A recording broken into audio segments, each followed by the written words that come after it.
Hi everybody, I am Jen and I am here today to make my basmati and wild rice pilaf. So before we start talking about what wild rice and basmati is, I want to get the vegetables started. They do take a little bit of time. We're going to begin with a hot pan. So my pan has been heating up, and the way you can tell it's hot is if you put a little water in it, and if it beads and dances around, it is ready to start sauteing. And I am going to start with the onions. The reason I'm starting with onions, there's a lot of water in onions. If it starts to dry out and stick, we're going to add some vegetable stock. And I actually made my vegetable stock with some bouillon. You can find in the store now this chicken flavor. They're called no chicken bouillon. And it really helps mimic the flavors that people are looking for at Thanksgiving. Okay, so I'm going to let this cook up a little bit. And now I'm going to add my mushrooms, because I want my mushrooms to get nice and brown and caramelized. I just love the flavor that they have. So I have a 8-ounce pack of mushrooms that I finely diced, and I did want to share with you a little tip when you're looking at mushrooms if you want to see how fresh they are. The mushrooms have a white, you can see that, I'll hold it still. There is a little white membrane, I guess, that attaches to the stem. And if it's fully intact and you can't see inside the mushroom cap, then it is younger, fresher.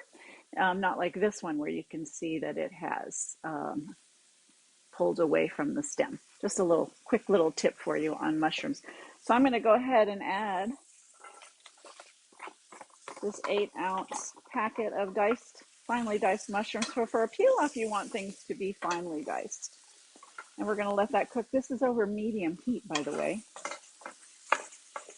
And I am going to add a little bit of the veg stock that I made to this, just a little bit. So while that is cooking up and browning, let's talk about the rices that we're using in this dish. So first we're using basmati rice. I'm using a brown basmati rice. Basmati rice gives this dish a great, great flavor. And brown rice is a little bit nuttier flavoring, so it's really good. Now let's talk about wild rice. So wild rice, if you're not familiar with it, it's actually not a rice at all. Wild rice is a seed that's grown in aquatic grasses. So it's mostly grown along riverbeds, along grass, much like rice is grown, but it is the seed from the grass. It's a whole grain. It is very nutrient dense, which means it has a lot of nutrients and a low calorie count. It does contain a lot more protein than rice. It's actually considered a complete protein, which means it has all 9 amino acids that your body does not make for itself. So you can use this like quinoa or so is considered a whole grain and a complete protein. It's really, really good stuff. Oh, I wanted to show you what it looked like when it's dry. I can hold that to the camera if you can see. It looks like rice, which is why they call it wild rice. So I did go ahead and cook my rices up ahead. So what you're going to do is make a cup of basmati rice and a cup of wild rice, and you're going to boil those in water. And I do it a lot like I do pasta. I put the rice in boiling water and I cook it for about 35 minutes for the brown basmati rice, and it's ready to go. And this is what a cup of rice looks like when it's cooked. It gets about 3 cups. It about triples in size. So I'm going to go ahead and put this in the bowl. And since I make this ahead, I did drain and rinse this rice with cold water. But if we were going to eat it right away, I would keep the rice warm and add the warm veggies to it. And here is what the wild rice looks like once it is cooked. So the seed pops open and you can see a little bit of white in there. And this was a cup of dried rice or dried wild rice, and it takes longer than the basmati rice to cook. It took about 45 minutes.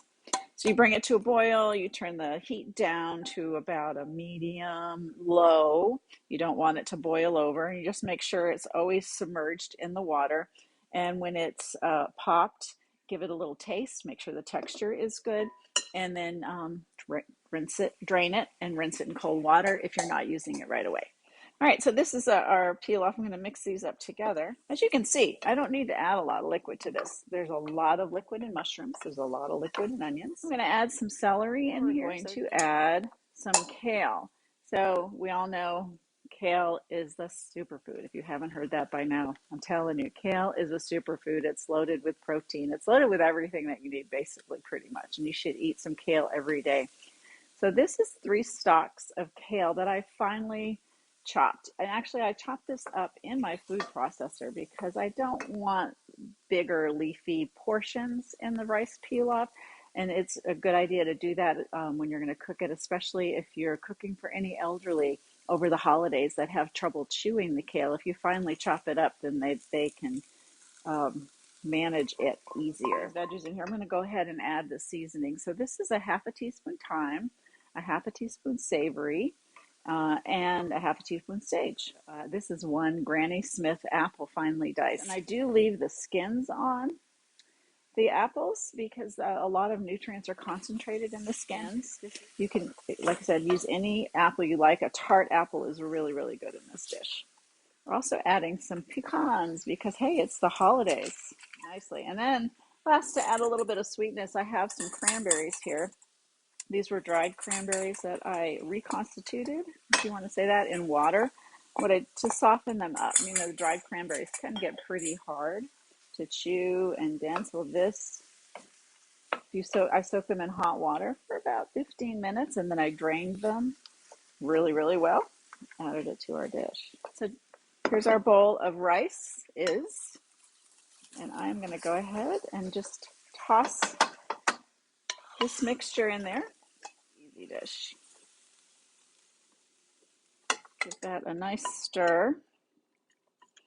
You can see this makes a huge bowl of pilaf. So you can serve it just like this. And when your holidays come, if you want to reheat it in the oven, that's awesome. You might want to add a little broth so it doesn't dry out in the oven, but put it in a baking dish, put a little broth in there, cover it, and reheat it.